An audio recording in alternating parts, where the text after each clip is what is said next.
allá Southern, no con Southern, sino que hay gente también que está deseosa también de escuchar la palabra de Dios, y eso es muy, muy lindo. También acá hay dos amigos que vienen de Michigan, Gustavo y Reina. Allá en Michigan, cuando era pastor en Michigan, trabajábamos juntos, especialmente con los jóvenes. Vinieron para el evento también de... ¿Tienen hijos acá ustedes? Mirá, no sabía. Así un gusto que estén acá Gustavo y Reina. Y a todos les damos una cordial bienvenida. Hoy me llamó también una familia que iba a venir. Oye, ¿va a haber padlac acá? No va a haber. Y yo les dije entonces, le digo, vengan porque vamos a tener padlac en... Alguien que viene de South Carolina. Está esa familia que habló por teléfono esta mañana conmigo, creo que de apellido era Cabrera. No, no está. Pero bueno, ellos entonces decidieron ir a Sunrise. Pero un gusto, hermanos, es poder estar con ustedes. También en este momento yo sé que por internet están, según lo que me dijeron, mis padres están viendo, mis padres siempre se conectan, y yo los considero miembros de esta iglesia también, porque siempre se conectan para ver los sermones que aquí se pasan. Junto con mis padres, si es que están viendo, están mis tíos también que lo están visitando y mis primos. Ya que mi papá cumplió 88 años ayer y estoy muy agradecido a Dios por eso. Y gracias también a mis tíos y a mis primos que de alguna manera son un apoyo para mis padres allí en Argentina cuando nosotros, todos sus hijos, estamos lejos y no podemos estar al lado de ellos como nos gustaría estar. Muy bien, nosotros estamos estudiando la vida de Abraham. Y al estudiar la vida de Abraham estamos viendo cuál es la dinámica de Dios. Y este es el canto lema que nosotros estamos utilizando en esta serie de predicaciones, que es una serie basada en el libro de Génesis. Si les parece, vamos a cantar una vez el canto, ya que de alguna manera, a ver si puedo abrir esto. ¿Alguien sabe cómo se abre esto? ¿Desde acá será? Muy bien, acá está.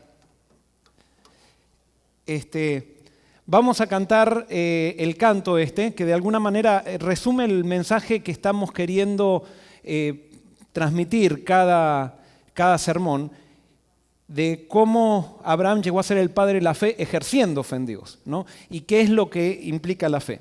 Noli, ¿me puedes pasarla? Hoy que no está Jeremías, ¿me puedes pasar cuando terminemos cada frase, vos apretá el clic y entonces así podemos cantar. ¿Ya te lo sacaron? Está de allá. Está bien. Hacelo vos entonces, Boris.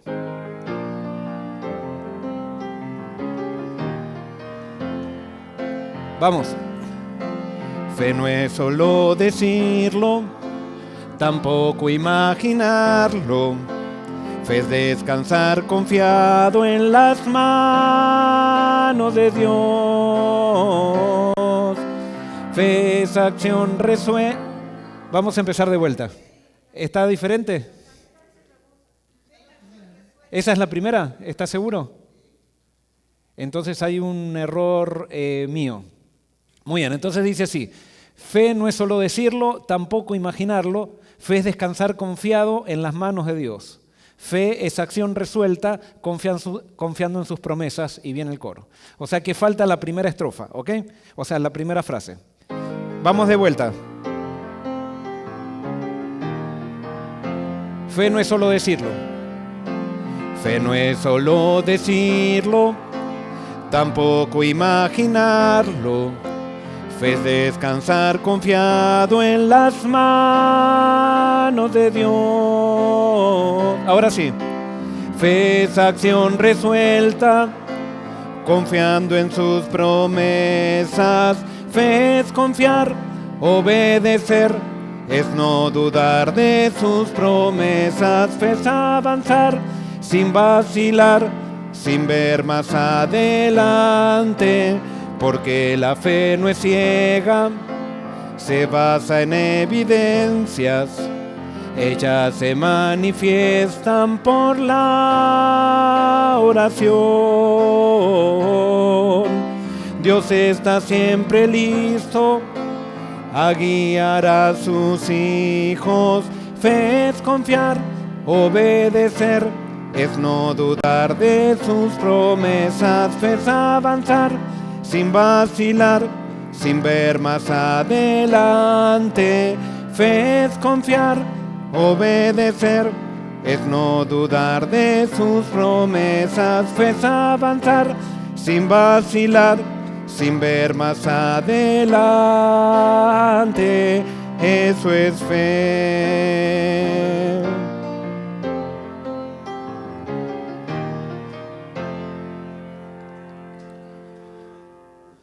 Muy bien. A medida que vayamos estudiando el libro de Génesis, vamos a darnos cuenta de que los conceptos que están en esta canción resumen la dinámica de lo que Dios pretende hacer en la vida cristiana, en nuestra experiencia con Él. Este no es el sermón, pero bueno, parece que lo cargué mal. Pero no sean problemas. Nosotros estábamos viendo, hoy parece que tenemos muchos líos, pero nosotros estábamos viendo cómo es la dinámica. ¿Cómo? ¿Ya lo tenés?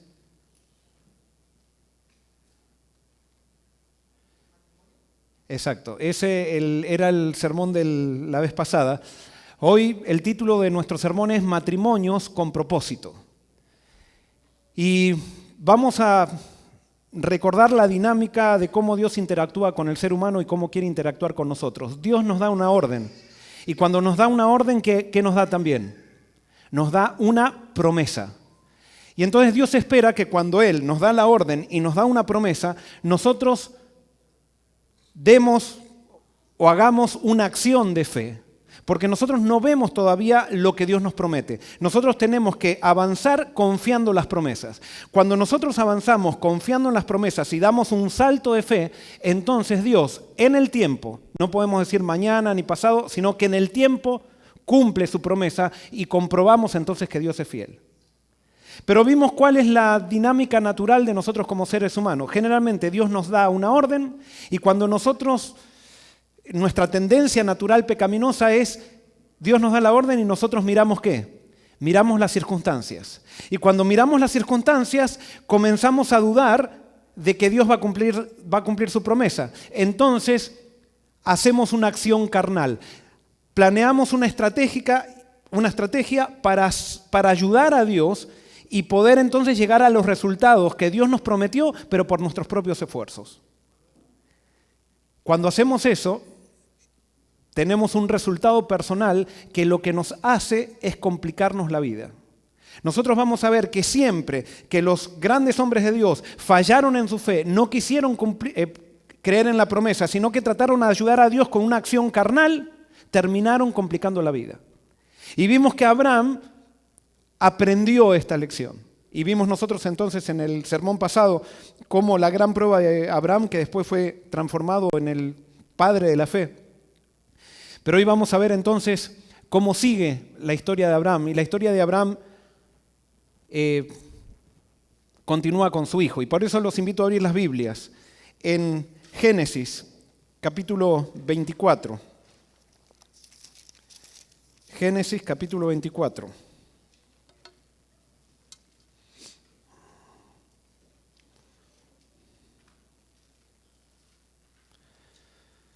Versículos 1 al 9. Dice lo siguiente. Era Abraham ya viejo y bien avanzado en años. Y Jehová había bendecido a Abraham en todo. Y dijo Abraham a un criado suyo, el más viejo de su casa, que era el que gobernaba en todo lo que tenía. Pon ahora tu mano debajo de mi muslo. Y te juramentaré por Jehová, Dios de los cielos y Dios de la tierra, que no tomarás para mi hijo mujer de las hijas de los cananeos, entre los cuales yo habito, sino que irás a mi tierra y a mi parentela, y tomarás mujer para mi hijo Isaac. El criado le respondió, quizás la mujer no querrá venir en pos de mí a esta tierra. ¿Volveré pues tu hijo a la tierra de donde saliste? Y Abraham le dijo, guárdate que no vuelvas a mi hijo allá. Jehová, Dios de los cielos, que me tomó de la casa de mi padre y de la tierra de mi parentela, y me habló y me juró diciendo, a tu descendencia daré esta tierra, Él enviará su ángel delante de ti y tú traerás de allá mujer para mi hijo. Y si la mujer no quisiere venir en pos de ti, serás libre de este juramento, solamente que no vuelvas allá a mi hijo. Entonces el criado puso su mano debajo del muslo de Abraham, su señor, y le juró sobre este negocio. Aquí encontramos a Abraham que tenía 140 años. Isaac tenía 40 años y hace 3 años había muerto Sara. El golpe de la muerte de Sara había sido muy fuerte para Isaac porque él tenía una relación muy estrecha con su madre. Pero acá fíjense que todavía se sigue probando la fe de Abraham de alguna manera. ¿Por qué? Porque Dios le había prometido a Abraham que de Isaac iba a venir una gran nación. Resulta que Dios milagrosamente le da a Isaac y estaban todos muy contentos, pero comienza a pasar el tiempo y comienza a crecer Isaac, y para poder tener una nación, ¿qué necesito tener primero? Una esposa, para poder casarme. Y Abraham ya tenía Isaac tenía 40 años y todavía no tenía esposa.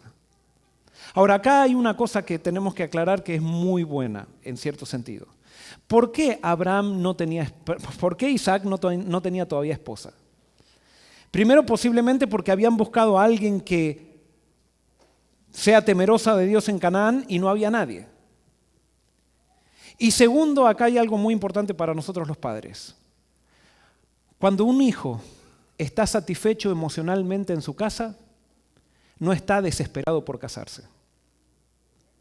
¿Por qué ahora vemos tanto libertinaje en el tema especialmente de los niños, que ahora, por ejemplo, vemos que desde la escuela primaria ya tienen sus noviecitas? ¿Y cuál es el problema de eso? El problema es que nosotros le dedicamos tanto tiempo al trabajo y le dedicamos tan poco tiempo a nuestros hijos que ellos están tan insatisfechos emocionalmente que continuamente están buscando amor. Por supuesto, lo buscan mal. Pero si nosotros queremos tener hijos que realmente aprendan a elegir bien para cuando quieran casarse, entonces tenemos que llenarles. ¿Se acuerdan? Una vez yo había predicado que nosotros tenemos algo que se llama memoria emocional afectiva en nuestra cabeza, que si nosotros llenamos esa cajita de memoria emocional afectiva a nuestros hijos, eso les da seguridad y ellos no están desesperados por casarse con el primero que pasa o juntarse con el primero que pasa. Pero ¿cuándo es que las nenas están desesperadas con el primero que pasa? Es cuando tienen una relación distante con su padre.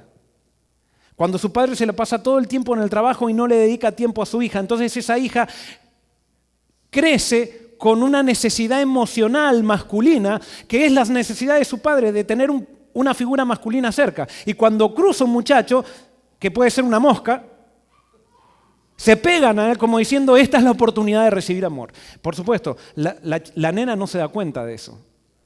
Lo hace inconscientemente. Y lo mismo pasa con un muchacho.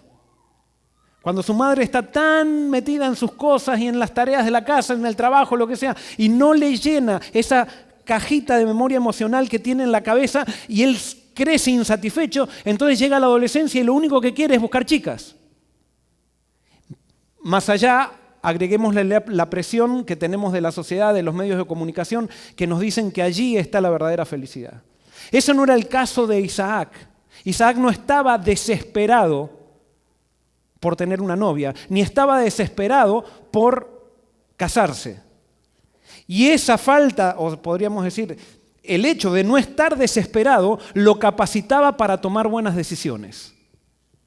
Porque ustedes saben que las peores decisiones de nuestra vida las tomamos cuando estuvimos desesperados. Las decisiones importantes de la vida no se toman rápido, se van tomando de a poco. Y entonces Abraham sabía ahora que él tenía que buscar esposa para Isaac. Y en esta época, y lo vemos en la Biblia, los padres tenían gran responsabilidad en la búsqueda del cónyuge para sus hijos.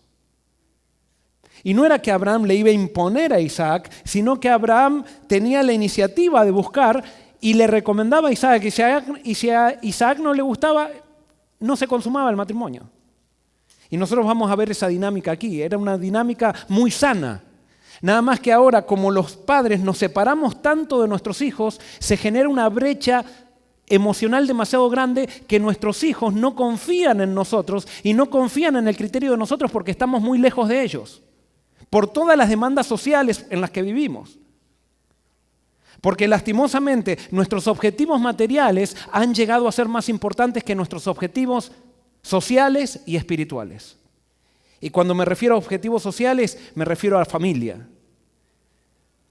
Estamos dispuestos a sacrificar familias con tal de llegar a nuestros objetivos materiales. Y ojo, y yo como pastor no me salvo de eso, hermanos. Porque no se necesita, ustedes saben que como pastor no se puede ganar mucho dinero, pero sí como pastor puedo estar buscando posiciones todo el tiempo. Y vivir para buscar posiciones y dejar a mis hijos tirados con tal de tener la posición que ambiciono, porque ya que no puedo tener dinero, entonces quiero una posición de un poquito más, si podríamos decir, aunque no debería existir eso, de un poquito más de jerarquía. Eso no quiere decir que los que tienen posiciones, los pastores que tienen posiciones de jerarquía o posiciones de más responsabilidad, llamémoslo así, llegaron porque tiraron a su familia. Pero muchas veces, todos, absolutamente todos, vamos a tener esa tentación de dejar lo más importante por lo menos importante. Abraham sabía que él no podía buscar una mujer para su hijo que no sea leal a Dios. Y acá hay un principio, hermanos, tremendo que lastimosamente como pueblo de Dios lo estamos dejando. De acuerdo a este pasaje, era necesario hacer cualquier sacrificio con tal de que una persona se case con alguien que sea leal a Dios. Y no había circunstancia difícil, no había, porque podrían haber dicho, bueno, estamos lejos, Dios tendría que haber provisto ya 40 años y Dios no proveyó nada, por lo tanto vamos a agarrar, a ver, esta chica del vecino, esta chica cananea, que parece bonita, vamos a agarrarla. No. En la Biblia me dice claramente, Dios prohibió que nosotros, y lo hizo por nuestro bien, no porque a Dios se le ocurrió, Dios prohibió que nosotros nos unamos en yugo desigual con otra persona. Y eso es algo que en el pueblo de Dios lo estamos dejando pasar por alto. ¿Por qué? Porque estamos tan influenciados, y vuelvo a repetir, para mí uno de los grandes flagelos, hermanos, del pueblo de Dios es la televisión. Y nosotros no podemos contrarrestar el mundo, estamos todos acá diciendo que el mundo no entre a la iglesia, que el mundo no entre a la iglesia y lo tenemos en nuestras casas. Y con esto no digo que mañana ustedes saquen la televisión de sus casas. Pero es necesario, hermanos, que nosotros sentemos cuáles son nuestros valores y a que nuestros hijos les alimentemos la mente con los valores que nosotros pensamos que son los valores correctos y los valores que muestra la Biblia. Y no simplemente hacer una cultura religiosa. Somos adventistas del séptimo día, sí. Qué lindo, vamos el sábado a la iglesia, estamos todos activos en la iglesia, pero en nuestras casas bebemos los valores del mundo. El pueblo de Dios es fuerte mientras haya familias fuertes. El pueblo de Dios se debilita cuando las familias se debilitan. Pero para tener una familia fuerte en Dios es necesario tomar decisiones. Va a ser más complicado, hermanos, sin duda que sí. Fíjense, Abraham está armando todo un viaje para ir a buscar una esposa para su hijo. Y ahora, Dios ya había prohibido que se unan en yugo desigual y después cuando se forma el pueblo de Israel, Dios le da ya un mandato. Y yo quiero que vayamos a Éxodo 34. Éxodo 34, versículos 11 al 17. Éxodo 34, 11 al 17.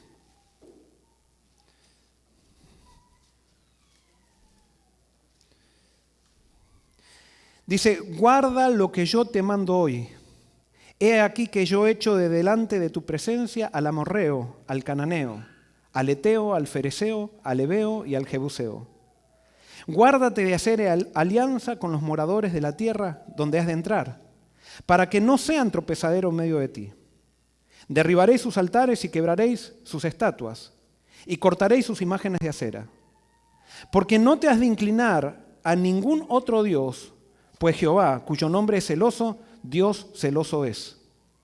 Por tanto, No harás alianzas con los moradores de aquella tierra, porque fornicarán en pos de sus dioses, y ofrecerán sacrificios a sus dioses, y te invitarán, y comerás de sus sacrificios, y tomando de sus hijas para tus hijos, y fornicando sus hijas en pos de sus dioses, harán fornicar también a tus hijos en pos de los dioses de ellas. No te harás dioses de fundición. Acá hay un principio terrible, tremendo. Acá no está diciendo Dios que nosotros los del pueblo de Dios se tienen que considerar superiores a los que no son del pueblo de Dios. En ningún lado dice eso. Lo que Dios está diciendo es que hay que poner barreras protectoras para poder seguir manteniendo el pueblo de Dios de una manera fuerte. Y entonces, ¿cuál era el problema? ¿Cuál era el problema? Y acá tenemos que entender acá algunas cosas que son importantes. ¿Cuál era el problema con los cananeos, con los que no adoraban a Dios? Y yo ya prediqué esto hace un tiempo, pero ustedes saben en qué consistía el culto a los dioses paganos. Los cananeos adoraban a Baal, que era el dios de la fertilidad. Y ustedes saben que la imagen de Baal era un obelisco. Y el obelisco era un órgano sexual masculino erecto. Eso es lo que es un obelisco. Y que nosotros lo vemos en Washington, ahora les contaminé la mente, pero eso es el obelisco. Entonces, para adorar a Baal, el ritual de Baal era que Baal tenía sacerdotisas, chicas muy lindas, y entonces la persona que iba a adorar a Baal tenía que tener una relación sexual con la sacerdotisa de Baal, porque Baal era el dios de la fertilidad y ellos decían que había que incitar, que era el dios Sol, había que incitar al dios Sol para que germine la semilla y que la semilla entonces pueda dar fruto y ellas puedan tener comida. Ese era el concepto pagano. Entonces fíjense que acá dice, no te emparentarás con los que adoran a Baal, porque sus hijas tomarán a tus hijos y los harán ir a fornicar detrás de sus dioses. Porque el culto a Baal se basaba era un culto sensual. Tú haz lo que sientas, eso es lo que está bien. Lo que sientas es lo que está bien. No hay ningún tipo de límite. Tú simplemente, ¿cómo se dice? Desiníbete, pero cuando tú te das cosas para ti mismo, satisfácete a ti mismo. Ese era el principio del culto a Baal. Y por eso era tan atractivo, porque eso le atrae a todo corazón natural. Ahora, ¿por qué Dios puso entonces? Fíjense qué interesante. ¿Por qué Dios puso cuál era la señal que tenía que tener cada varón del pueblo de Dios en su carne de que era parte del pueblo de Dios? ¿Qué tenían que hacer? ¿Tenían que circuncidar qué? Tenían que circuncidar su prepucio. Y alguien puede decir, ¿por qué Dios puso esa señal justamente en ese lugar? Que nadie lo ve. Pero Dios Dios tiene un propósito por todo lo que hace. Sino que Dios sabía que si una persona quería adorar a Baal, iba a tener una señal en su carne hasta el último momento, que cuando él esté por adorar a Baal, vea una señal en su órgano que lo distinguía de las mujeres. Y decir, yo pertenezco a un pueblo especial que a través de tener familias fuertes, a través de no satisfacerse a sí mismo, va a llegar el Mesías. Y por eso yo no puedo fornicar. Porque fornicar es tener relaciones sexuales fuera del contexto del matrimonio. Ustedes van a ver que en la Biblia, dentro del matrimonio se habla de sexo y hay un libro de la Biblia todo que habla de sexo, del sexo que hay dentro del matrimonio. Y un libro muy explícito. Que en nuestra mentalidad griega, si lo leeríamos aquí, todos nos escandalizaríamos si no supiéramos que está en la Biblia. Pero está en la Biblia y es inspirado por Dios. Porque Dios creó el sexo para que nosotros podamos disfrutarlo y como símbolo, y eso otro día lo puedo predicar, como símbolo de la relación que Él quiere tener con su pueblo. La palabra relación sexual es conocer en la Biblia. Y Dios en todo el Antiguo Testamento y en todo el Nuevo Testamento dice que Él quiere que su pueblo lo conozca. O sea que tomó la relación sexual como el símbolo de la relación que Él quiere establecer con su pueblo. Imagínense si la relación sexual no es santa. Es una de las cosas más santas que hay. Y por eso Dios la toma como símbolo de lo que Él quiere proyectarse en su pueblo. Pero como es algo tan santo, ¿qué es lo que hace Satanás con todo lo santo? Lo pervierte. Entonces lo saca fuera de contexto, lo desordena. Y entonces produce todo el desorden que se produce en esta tierra. Y como los adoradores de Baal no tenían ningún tipo de restricción en esta área. Por eso en la Biblia una mujer virgen significa una mujer leal a Dios. Cuando decían, porque era muy difícil encontrar una mujer virgen, entonces cuando veían, esa chica es virgen, decían, es del pueblo de Dios. Es de ese Dios que adoran esas personas que cuidan a la familia. En cambio, cuando había una chica que no era virgen, todos decían, no necesitaban decir que adoraba a Baal, adoraba a Baal. Todos esos conceptos lastimosamente se han perdido, hermanos. Y todavía sigue siendo símbolo del pueblo de Dios la virginidad. Y con esto no quiero decir que alguien que no sea virgen no puede ser del pueblo de Dios. Y estoy hablando tanto de hombres como de mujeres acá. Sino lo que estoy diciendo es que esos principios todavía están vigentes. Y debieran estar vigentes. Y nosotros debiéramos defenderlos no como un concepto moral, sino como un concepto de lealtad, un concepto que Dios nos dio para poder disfrutar realmente de familias fuertes. De familias fuertes. Y es por eso que en Canaán no había chicas vírgenes. Y entonces Abraham sabía de eso y entonces tuvo que decir, bueno, si yo tengo que elegir para mi hijo alguien que comparta los mismos valores que Dios nos dio. Ahora, lo interesante es que Abraham, para esta importantísima tarea, él ya tenía 140 años, no podía hacer el viaje. ¿Por qué no lo manda Isaac? La pregunta es, ¿cómo se habrá sentido Isaac en Canaán? ¿Solo o con una vida social muy activa habrá tenido Isaac en Canaán? Él se habrá sentido bastante solo.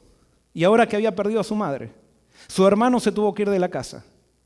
Es más, ya había Abraham visto que su hermano Agar le había elegido una mujer egipcia a Ismael para que sea su esposa, y ya veía que Ismael no, todo lo que Abraham le había enseñado, gracias a su esposa, ya lo estaba perdiendo Ismael. Y eso nos muestra la Biblia. Cada vez que el pueblo de Dios se emparenta con personas que no son leales a Dios, el pueblo de Dios se comienza a corromper. Eso fue la causa del diluvio. Eso fue la causa del debilitamiento del pueblo de Israel. Y es la causa del debilitamiento de la iglesia cristiana. Porque ahora lo que determina nuestras decisiones es lo que siento. ¿Me siento mal? Y me siento sola o solo, y bueno, agarremos el primero que pasa. ¿No hay gente temerosa de Dios? Entonces, bueno, me voy a buscar a alguien. Yo no puedo quedarme solo o sola. No, hay que hacer decisiones de fe, hay que dar saltos de fe en la vida. Cuando tú sigues a Dios tienes que vivir por fe. Y muchas veces las circunstancias van a desafiar las promesas de Dios, pero tú tienes que dar acciones de fe. Pero cuando tú das pasos carnales, porque ves las circunstancias, tú no quieres separarte de Dios, pero dices, bueno, yo estoy solo, sola, al final todos tenemos que ser felices, yo necesito una pareja para estar y eso. Entonces empezamos a bajar nuestros valores y empezamos a tomar decisiones carnales. Y después, lo digo como pastor, después de 25 años de experiencia, ¿cuántas veces he tenido que aconsejar a personas que por bajar sus valores ahora están viviendo las situaciones que viven? Y me acuerdo, simplemente para que entiendan esto de ser virgen y no ser virgen, porque a veces la persona que se crió en un ambiente muy bueno piensa que la chica que no es virgen va a ser un poquito más fogosa. Todo lo contrario, todo lo contrario. La chica que tuvo muchas experiencias con Baal es la que está más traumada y puede ser muy sensual. O sea, por afuera puede parecer muy sensual y ser muy atractiva, pero no es una chica fogosa. Porque no puede ser fogosa. Porque tiene muchos traumas porque nadie la amó.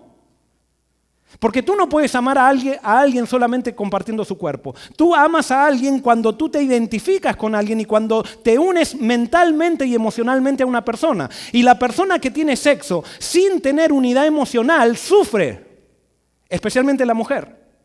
La mujer que tiene sexo con alguien que no la ama, y por supuesto la Biblia nos da a entender, y lo sabemos eso por práctica también, que yo no puedo amar a alguien por solamente acostarme con esa persona. Yo tengo que vivir con esa persona, yo tengo que comprometerme con esa persona. Y cuando me comprometo con esa persona hay identidad emocional. Y cuando hay identidad emocional, la mujer se siente valorada y ahora se siente amada. Y por eso puede entregar su cuerpo en intimidad, pero después de un compromiso.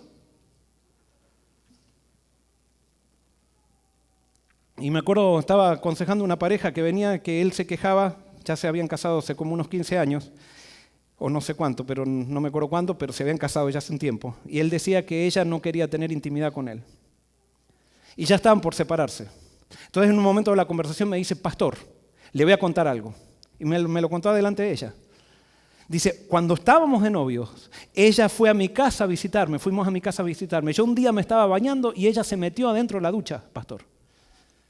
Se metió adentro de la ducha y imagínense, es como diciendo, este matrimonio ya no sirve porque ella no tiene valores. Entonces le digo, ¿y qué hiciste vos cuando se metió ella dentro de la ducha? Te pusiste muy contento, ¿verdad? Y aprovechaste que ella se metió dentro de la ducha. ¿Qué pasa ahora que la rechazas? ¿Por qué ahí la aceptabas y ahora la querés rechazar? Es muy fácil echarle la culpa a los demás. Ahora, él no se daba cuenta, pensaba que si ella se le metía dentro de la ducha, se le iba a meter después cuando se casaba todo el día. ¿Y qué era lo que tenía esa chica? Esa chica tenía necesidades emocionales tan grandes que confundía el sexo con el amor. Y entonces con tal de ganar a un muchacho, estaba dispuesta a meterse adentro de la ducha de ese muchacho. ¿Y qué pasaba después de los años? Tirándose platos en la casa y al final terminaron divorciándose. Porque eso es lo que pasa. No podemos alterar los principios como Dios nos creó. Dios sabe lo que nosotros necesitamos para ser felices. Y es por eso que Abraham hizo tanto esfuerzo para poder conseguir una esposa leal a Dios para su hijo Isaac. Pero una de las cosas, yo estaba diciendo, ¿por qué Abraham le dio semejante tarea a Eliezer? ¿Y por qué Isaac permitió todo esto? Ahora fíjense una cosa, padres, esto también. Quizás no voy a poder terminar el sermón hoy porque hay mucho para hablar, pero les hago una pregunta. ¿Abraham era controlador? ¿Cómo lo evidencia? ¿Cómo lo saben que Abraham no era controlador? Porque si Abraham fuera controlador, hubiera ido él y hubiera dicho, no, si yo no voy y decido las cosas, pero Abraham, ¿saben qué? Las personas de fe no son personas controladoras. Eso es una ley que está en la Biblia. Cuando nos falta la fe, queremos controlar todas las circunstancias. Y quiero decirte algo, si tú quieres seguir a Dios, te vas a dar cuenta que con Dios o sin Dios, tú no puedes controlar todo. Y tú vas a tener que dejar espacios. Dios te va a pedir que hagas algo, pero vas a tener que dejar grandes espacios para que Dios haga. Y tú vas a tener que confiar en Dios. Y no vas a poder vivir ansioso o ansiosa queriendo controlar la vida de tus hijos. Si tu hijo va para allá, tú vas para atrás de tu hijo por allá. Si tu hijo va para allá, vas por atrás de tu hijo para allá. Si tu hijo va a comer eso, le dices, no, eso no comas. No, no podemos controlar. Nosotros tenemos que educar, pero no controlar.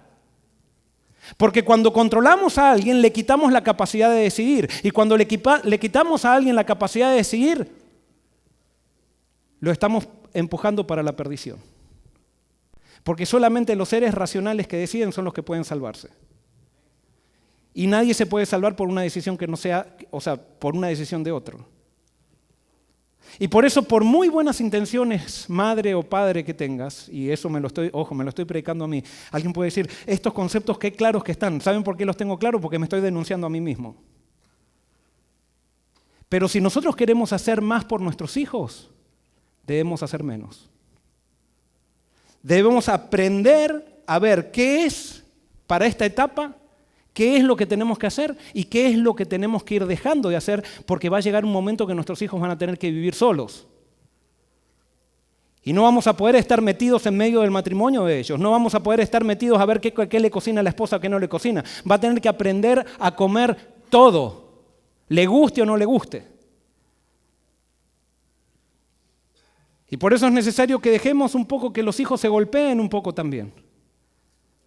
No estar tratando de salvarles todos los problemas. Pero bueno, Abraham sabía eso y por eso dejó un gran espacio para la fe. Abraham lo mandó a Eliezer, le dijo, yo te pido, y le pidió que ponga la mano debajo del muslo. Algunos dicen que eso era un juramento que ellos juraban por el Mesías. Como cerca del muslo está la simiente de donde se da la simiente, ellos decían, la simiente, de la simiente va a venir el Mesías, y por la simiente que viene, yo te pido que pongas la mano en el muslo, porque el Mesías va a depender de hogares fuertes. De que nosotros transmitamos estos valores que tengamos, los vayamos transmitiendo hasta que venga el Mesías. Eliezer salió, Isaac también tuvo que dar un salto de fe, e Isaac había aprendido de su padre, e Isaac tenía fe. Sabía que él tampoco podía controlar todo. Y entonces lo pusieron en las manos de Dios. Y Abraham le dijo, mira, el ángel de Jehová te va a guiar. ¿Y por qué hizo eso Abraham? Porque Abraham sabía que había una promesa, que de Isaac iba a venir la promesa, o sea, iba a venir el Mesías. Entonces Isaac se tenía que casar, y si Isaac ahora estaba no casado, Dios iba a proveer a alguien para casarse porque Dios había prometido. Nuevamente Abraham da un salto de fe. Pero entonces, ¿qué pasa? Vamos, versículos 10, volvamos a Génesis capítulo 24, versículos 10 en adelante, dice, y el criado tomó 10 camellos de los camellos de su señor, y se fue, tomando toda clase de regalos escogidos de su señor, y puesto en camino llegó a Mesopotamia, a la ciudad de Nacor, e hizo arrodillar los camellos fuera de la ciudad, junto a un pozo de agua a la hora de la tarde, la hora en que salen las doncellas por agua. Y dijo, oh Jehová Dios de mi señor Abraham, dame, te ruego, el tener hoy buen encuentro, y haz misericordia con mi señor Abraham. He aquí yo estoy junto a la fuente de agua, y las hijas de los varones de esta ciudad salen por agua. Sea pues que la doncella a quien yo dijere, baja tu cántaro, te ruego para que yo beba, y ella respondiere, bebe, y también daré de beber a tus camellos, que sea esta la que tú has destinado para tu siervo Isaac. Y en esto conoceré que habrás hecho misericordia con mi Señor. De paso, esta es la primera oración que se hace en la Biblia, o sea, que se registra en la Biblia. No se había registrado antes otra oración, esta es la primera oración. Y es interesante que esta oración es registrada por el siervo de Abraham. Abraham era un hombre de oración, y el siervo había crecido al lado de Abraham, y ahora el siervo oraba como Abraham. Eso es lo que se llama discipulado. Y el siervo tenía la misma fe de Abraham. Ahora, el siervo pide ¿qué? A Dios. Él llega a un lugar y dice, yo no sé, debe haber acá muchas chicas, ni sé quiénes son familiares, parientes, ni nada. Yo te pido una cosa. ¿Y qué es lo que pide Eliezer? Él pide una señal. Y acá viene algo muy interesante que quiero hacer un alto. Muchas veces nosotros como seres humanos queremos hacer la voluntad de Dios, ¿verdad? Como cristianos. Y a veces pedimos señales. ¿Está bien pedir señales, sí o no? En la Biblia tenemos muchos ejemplos de gente que pidió señales, pero yo te voy a dar un consejo. Si vas a pedir una señal, más vale que antes de pedir la señal pidas sumisión a la voluntad de Dios. Porque muchas veces nosotros decimos, Señor, si mañana llueve, vamos a hacer esto. Y entonces al otro día llueve y decimos, no, Señor, me parece que es que yo estaba pidiendo por esto, pero no, era a ver si sale el sol. Y empezamos a cambiar todas las cosas porque queremos que Dios al final conteste nuestros deseos. No que nos conteste nuestra oración, sino que conteste nuestros deseos. Y muchas veces tratamos de forzar a la voluntad de Dios. Lo hacemos como Balaam. Queremos que Dios apruebe nuestros planes y no esperamos que Dios se manifieste con sus planes para nosotros entrar en el plan de Él. Ahora, la Biblia es interesante porque la Biblia nos dice que los pensamientos de Dios son más altos que ¿qué? Que nuestros pensamientos, y sus caminos más altos que nuestros caminos. Por lo tanto, cuando le pidamos algo a Dios, ¿va a ser de acuerdo a nuestros pareceres o de acuerdo a los pareceres de Él? Siempre lo que Dios conteste va a desafiar nuestros pareceres, pero siempre va a ser lo mejor para nosotros. La pregunta es, ¿tenemos un corazón sumiso a Dios como para aceptar la voluntad de Dios? Si tú tienes un corazón sumiso y realmente te has entregado a Dios, pide señales. Pero si no, no la pidas. Primero asegúrate de que quieres seguir la voluntad de Dios. Ahora, lo interesante es que Eliezer no pidió una señal de decir, como les decía, si se cae el pino que está allá, quiere decir que esta es la chica. Sino, ¿qué pidió? Fíjense, pidió algo muy interesante Eliezer. Dijo, la chica que viniere y me esté dispuesta a darme agua, y no solamente que esté dispuesta a darme agua, sino que esté dispuesta a darle agua a mis camellos también. Estaba pidiendo una señal que se podía ver en las acciones de la chica. No era, si se cae el pino, entonces quiere decir, y si no se cae, entonces no quiere decir. Y por eso, si tú eres un joven soltero, una jovencita soltera, pide una señal a Dios y pídela, pero pide señales de carácter. Pide señales de carácter.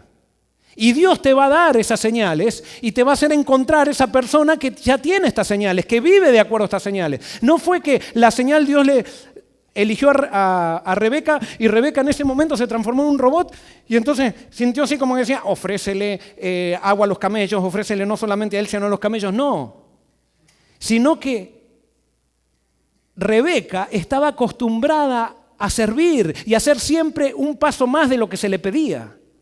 Esa era una prueba de carácter. Y por eso Dios enseguida le contestó a Eliezer. Y viene ella, y vamos a ver cómo sigue.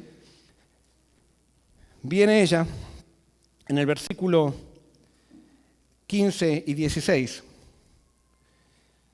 Dice así, y aconteció que antes que él acabase de hablar, he aquí Rebeca, que había nacido a Betuel, hijo de Milca, mujer de Nacor, hermano de Abraham, la cual salía con su cántara sobre su hombro. Y la doncella era de aspecto muy hermoso, virgen.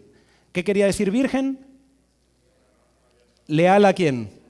Leal a Dios. No sé cómo sabían que era virgen, pero quizás había alguna señal o algo por el estilo.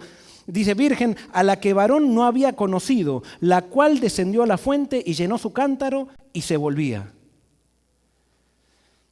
O sea, termina de orar y aparece una chica. ¿Y cómo era esa chica? Hermosa, hermosa. Y ahora, ¿qué quiere decir esto? Y ahora nosotros tenemos que ver cómo se escribió la Biblia. La belleza judía es un poco diferente a la belleza griega. Nosotros, como occidentales, tenemos el concepto griego de lo que es belleza. ¿Y cuál es el concepto griego de lo que es belleza? Los griegos pensaban que había una división entre el mundo material y el mundo espiritual. Platón decía, está el mundo de las ideas y el mundo material. Y como ellos pensaban que no había relación entre el mundo espiritual y el mundo material, entonces ellos hacían énfasis solamente ¿en qué? En lo material. Y el cuerpo es material. Entonces para ellos la belleza estaba ligada a la estética. Para el griego era la estética, perfección de formas, simetría, eso era belleza. Para el judío, la belleza no quería decir que no había proporción, ni estética, ni nada. Es más, nosotros vemos en la Biblia que a Dios le gusta la belleza simétrica, digamos de simetría. Y por eso cuando nos crea a nosotros simétricos. Sin embargo, para el judío, la belleza estaba ligada a la parte espiritual. No era bella una persona que no tenía una experiencia espiritual. Por ejemplo, para los judíos decían Jerusalén es la ciudad más bella del mundo. Y ustedes van a ver en los salmos que hablan de esa ciudad bella. Y uno cuando va a Jerusalén realmente no le parece tan bella. ¿Pero por qué era bella Jerusalén? ¿Saben por qué? Porque estaba el templo. Para el judío, el hecho de que esté el templo y la Shekinah de Dios habitando en el templo, eso hacía a Jerusalén la ciudad más bella del mundo. Y ellos lo creían, no era que les parecía, no, lo creían realmente que era así. Y entonces la belleza en el contexto judío era una persona bella, pero se la evaluaba en su totalidad, no por la pierna, no por la cola, no por su pecho, no por sus ojos, sino que se la evaluaba en su totalidad. Y esa totalidad tenía que fluir de una fuente espiritual que hacía que una persona sea como Rebeca. ¿Qué hacía Rebeca? Le pedían, ¿me das agua a mí? Y ella veía a los camellos y decía, ¿por qué te voy a dar agua solamente a ti? Te voy a dar también a los camellos. Eso era una belleza tremenda. Y que no era hueca, era una belleza que duraba. ¿Por qué? Porque los judíos eran conscientes que ¿qué pasa con el cuerpo? El cuerpo se va deteriorando. Y ahora, por ejemplo, tenemos las cirugías plásticas. Imagínense estar casado con una, por ejemplo, yo conozco en Argentina, hay mujeres de 80 años que ustedes la ven y parecen de 35 años, pero es por todas las cirugías que se hacen todos los días. Y entonces tienen así una sonrisa así que de muñeca, así abren los... No, la verdad que yo no me tengo que reír de esto, pero debe ser un trauma estar casado con una persona así porque se tiene que estar operando todos los días. ¿Por qué? Porque esas personas lo único que sienten que tienen belleza, ¿qué? Física, exterior, y no está la belleza espiritual que hace que una relación se mantenga, que hace que una persona realmente se vuelva loco por otra persona. Porque uno se puede volver loco instantáneamente por una pierna, pero con una pierna no puedo vivir. Y cuando la pierna me empieza a tratar mal, cuando la pierna no sabe pensar nada, cuando la pierna no me sirve de nada, se rompen los matrimonios aunque sea con la misma universo. Porque no puede haber amor allí. Es todo hacerme énfasis en lo exterior. Y nosotros vivimos en una sociedad que piensa de la misma manera. Y por eso la gente no desarrolla las cualidades interiores que hacen realmente bella a una persona. Y quiero decirte algo, y esto va... Una persona, a nosotros nos determina la belleza la propaganda. Y puede haber personas hermosas que no son bellas como lo dice la propaganda. Por ejemplo, puede haber, y perdónenme, no quiero que nadie se sienta aludido, pero puede haber una persona que tenga una nariz muy grande, una chica que tenga una nariz muy grande. Y en el concepto de belleza de la propaganda, es como eso dicen, es una chica fea. Y no es una chica fea. Tiene una nariz más grande que el común. Pero si esa chica, si se la pasa viendo televisión todo el tiempo, ¿qué va a empezar a pensar esa chica? Soy fea, soy fea, soy fea, soy fea. ¿Y qué se va a convencer? ¿De qué es fea? Cada vez que se relacione con un muchacho, ella va a ir pensando que ¿qué es qué? Que es fea. ¿Y cómo va a actuar? Como una fea. Pero si esa chica tiene padres que realmente le dan valores a esa chica, tiene padres que le dicen que realmente es hermosa, que no depende de la propaganda y no le están diciendo que tiene una nariz grande ni nada, sino que realmente es hermosa. Esa chica se cría pensando de que es hermosa y esa chica va a tener, cuando tenga que casarse, va a tener por lo menos 20 pretendientes que quieran casarse con ella a pesar de su nariz. Y no es a pesar de su nariz, es que los que quieran casarse con ella van a ver la nariz hermosa, porque esa chica va a ser bella de adentro hacia afuera. Y esa chica va a poder tener un matrimonio de 70 años cuando la que tiene la nariz respingada y que tiene patitas de pajita, de que es como las modelos de Francia y todo eso, le dura el matrimonio una semana. Porque no pueden dar amor, porque están simplemente centrados en sí mismos, están centrados en tratar de engañar a los demás con la apariencia exterior, pero no con la interior. Es más, muchas veces esa belleza, cuando ustedes tienen hijos o tienen personas que se parecen a la belleza de la propaganda, termina siendo una maldición para esas personas. ¿Por qué? Porque ellos, al pensar de que son tan lindas o tan lindos, piensan que no hay que desarrollar nada interior. Entonces lo único que hacen es ir al gimnasio para poder mantener esa atracción. Y acá hay algo que las mujeres no entienden. A un león le atrae una gacela, pero le atrae para comérsela. Pero el león no ama a la gacela. Y a un varón, y esto es pensamiento masculino, le puede atraer una pierna, una cola o lo que sea, pero para comerla. No para casarse con eso. Para casarse y hacer una relación comprometida, el varón va a tener que sentir realmente que crece una relación. Pero como hay varones que tampoco piensan, entonces reducen el amor a una experiencia momentánea de placer que se da sobre una cama. Y es que así está la sociedad. Y así están todos enfermos, llegamos a estar todos enfermos. Nadie puede mantener una relación duradera. Y eso destruye a los hijos, destruye a las hijas, destruye a todo el mundo. Por habernos ido de los valores de Dios. Yo esto les conté en un sermón. Se ha hecho, hace poquito Barna hizo una encuesta dentro del mundo cristiano que incluye el mundo adventista. Y el 80% de los jóvenes adventistas que no están casados tienen relaciones sexuales. O sea, tenemos una forma de cultura denominacional, pero no vivimos de acuerdo a los valores de la Biblia. Y por eso hay tanta infelicidad. Yo tengo que terminar ya, y estoy en la mitad del sermón. Y voy a terminar, pero antes de terminar, quiero decirles, simplemente contarles una anécdota. Había una hija de un emperador que se relacionaba con un rabí y le preguntaba al rabí qué era la belleza. Y el rabí le dijo, simplemente le hizo una metáfora. Le dijo, ¿dónde guarda el mejor vino tu padre? Y entonces ella dijo, en vasijas de barro. Pero ¿por qué si el mejor vino lo guarda en vasijas de barro, tendría que guardarlo en vasijas de oro? Ve, haz preparar unas vasijas de oro y guarda el vino de tu padre en vasijas de oro. La chica fue, puso el vino en vasijas de oro y ¿qué pasó con el vino? Se arruinó el vino. Entonces cuando el padre le dijo, ¿qué estás haciendo, hija? No, dice, el rabí me dijo que si tú tienes tu mejor vino, ponlo en vasijas de oro. ¿Cómo le vamos a poner vasijas de barro a las vasijas de oro? Y entonces cuando la chica se acercó al rabí, le dijo, ¿por qué me hizo hacer esto si el vino se pone malo?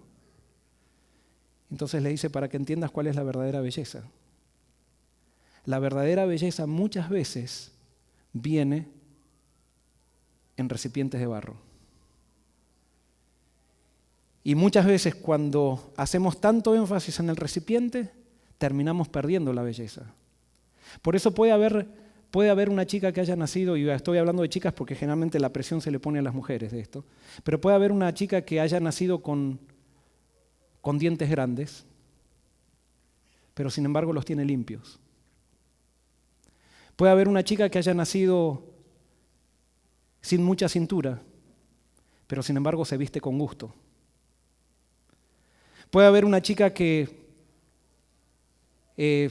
quizás no tenga ojos espectaculares, pero siempre está bien arregladita y habla muy bien.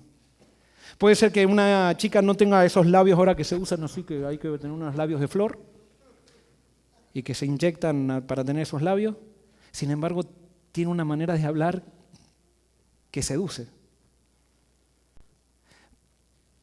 Porque la belleza depende de lo que pasa por adentro, no de lo que pasa por afuera.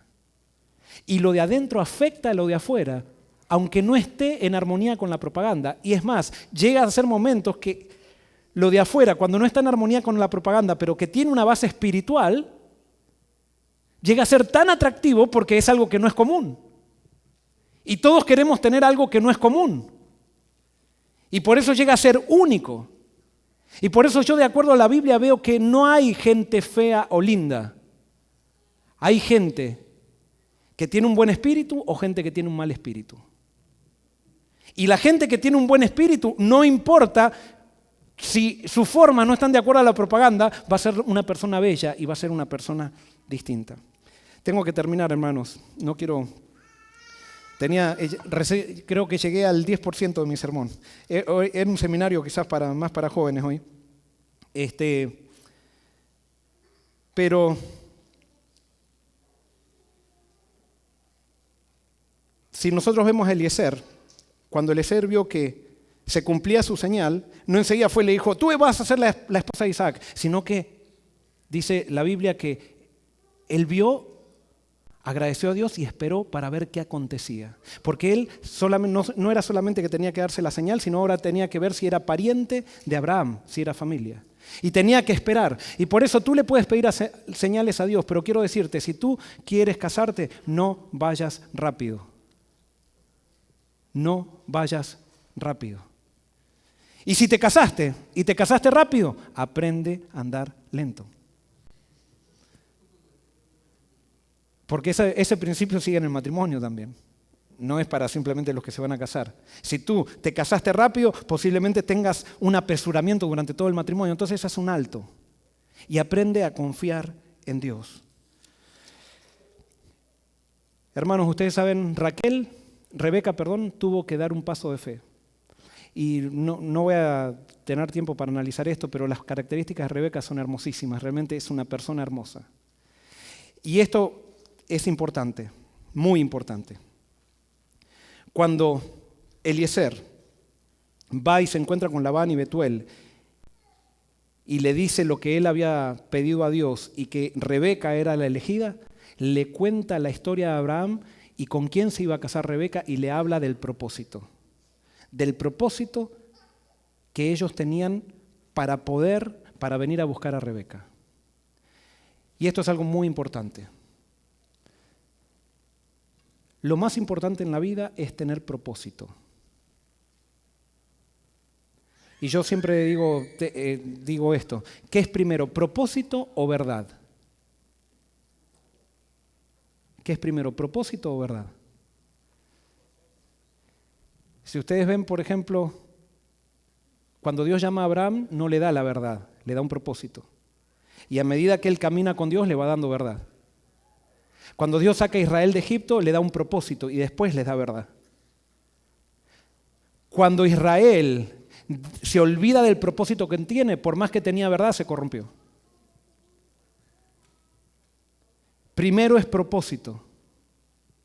Y por eso cuando Eliezer se encuentra, le presenta el propósito del matrimonio. Y Rebeca, cuando escucha el propósito y le dicen, Betuel y Labán dice, está bien, esto viene de Dios, no hay duda, viene de Dios. Ahora, preguntémosle a la chica si quiere realmente.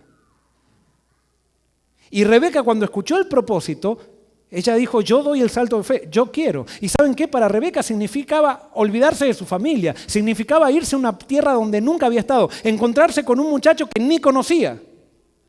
Pero ella vio el propósito de Dios y eso fue suficiente para dar ese paso. Rebeca era una mujer valiente. Era una mujer que aprendió, se metió en la misma dinámica de la familia de Abraham. A ella le dijeron que tenía que tener fe y dio el salto de fe. ¿Saben por qué los matrimonios muchas veces, los matrimonios fracasan? Es porque les falta propósito. ¿Saben por qué muchas veces las iglesias fracasan? Es porque nos hemos olvidado del propósito. ¿Por qué nuestra iglesia adventista muchas veces pensamos que ya no es un movimiento, sino que es una institución? Porque en grandes sectores nos olvidamos cuál es el propósito. Pensamos que el propósito era tener una verdad, cuando el propósito era tener propósito. Y ese propósito nos llevó a avanzar en una verdad, pero la verdad en sí misma no nos mantiene en el propósito. Porque Israel tenía la verdad y sin embargo no se mantuvo en el propósito y rechazaron al Mesías. ¿Y cuál es nuestro propósito? Nuestro propósito es preparar camino para la venida de Cristo. Y si no vivimos con eso, no tenemos propósito. Entonces, si tú vas a formar un matrimonio, y ahora puede ser esto que parezca muy radical, hermano y hermana, pero si tú vas a formar un matrimonio, primero descubre tu propósito. Y la persona con cual te vas a unir quizás no tenga el propósito tan claro como tú. Pero tú le vas a proponer primero el propósito. Y si esa persona acepta el propósito, posiblemente sea la persona que eligió Dios para ti. Ahora, ¿quién tuvo que seguir a quién? ¿Rebeca tuvo que seguir a Isaac o Isaac a Rebeca? Rebeca tuvo que dejar todo. Ahora, ¿esto puede decir que sea un principio de que siempre la mujer tiene que seguir al varón? Y ahora volviendo al ejemplo de la escuela sabática, ¿quién tuvo que seguir a quién? ¿José a María o María a José? José a María. ¿Por qué? Porque María tenía un propósito más claro que José. No quería decir que José no tenga un propósito. Pero cuando José se encontró con el propósito de María, tuvo que adaptarse al propósito de María, porque la persona que tiene el propósito más claro es la persona que va a ir más adelante, y la persona que sigue a Dios, pero todavía no tiene tan claro, es su deber seguir a la persona que tiene el propósito más claro. Y ese propósito es un propósito espiritual. Y cuando se da eso, cuando hay matrimonios con propósito, entonces esos matrimonios son matrimonios que duran, son matrimonios que son gozosos, son matrimonios que viven con satisfacción, a pesar de los problemas.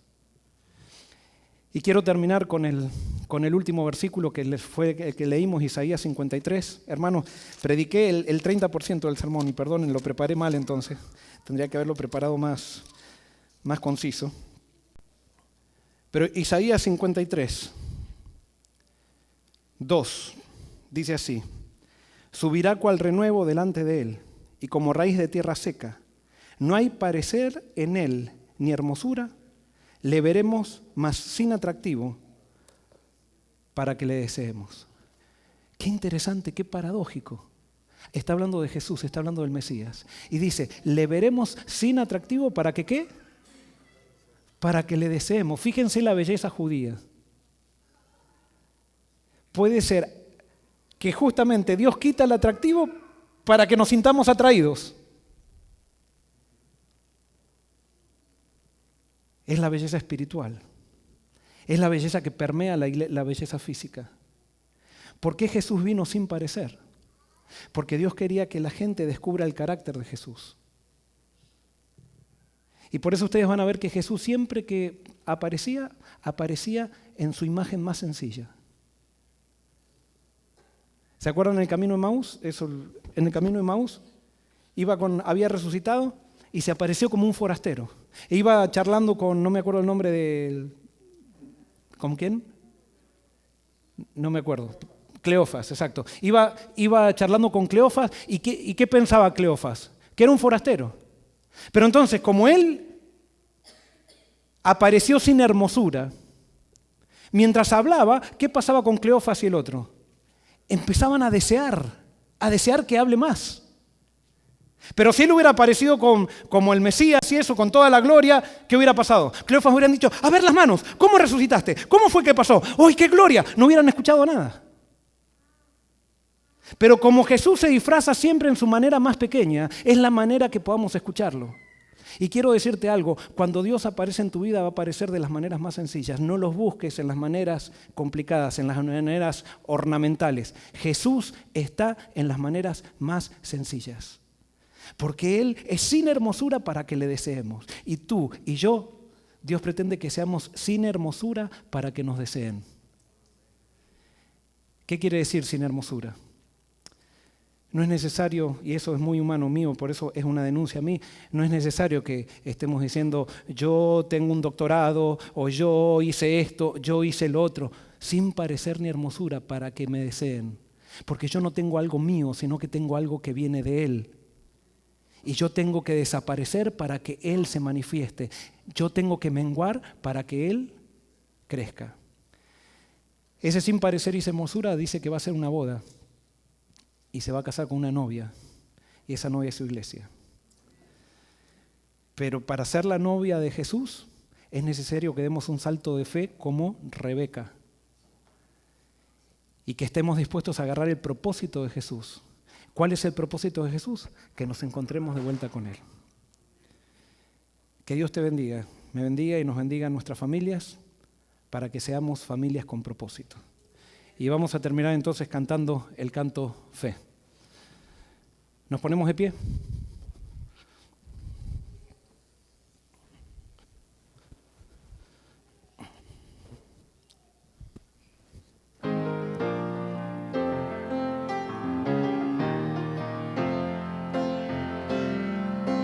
Fe no es solo decirlo, tampoco imaginarlo. Fe descansar confiado en las manos de Dios. Fe es acción resuelta, confiando en sus promesas. Fe es confiar, obedecer, es no dudar de sus promesas. Fe es avanzar sin vacilar, sin ver más adelante, porque la fe no es ciega, se basa en evidencias, ellas se manifiestan por la oración. Dios está siempre listo a guiar a sus hijos. Fe es confiar, obedecer, es no dudar de sus promesas. Fe es avanzar sin vacilar, sin ver más adelante. Fe es confiar, obedecer, es no dudar de sus promesas. Fe es avanzar sin vacilar, sin ver más adelante. Eso es fe.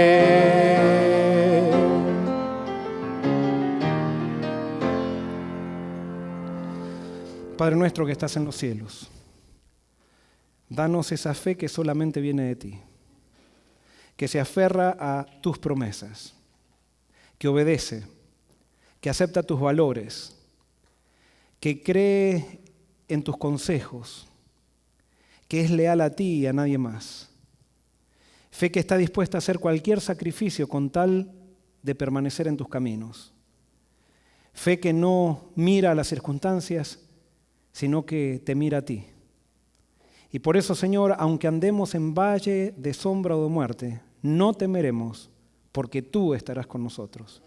Eres tú el que nos da la fuerza, eres tú el que nos da la fe, eres tú el que nos da la confianza. Haz que seamos no solamente individuos de fe, sino que nos transformemos en familias de fe también. Haz que nuestros hijos tengan fe y haz que esta iglesia sea una iglesia de fe. Gracias, Señor, es tu voluntad y por eso te lo agradecemos en el nombre de Jesús. Amén.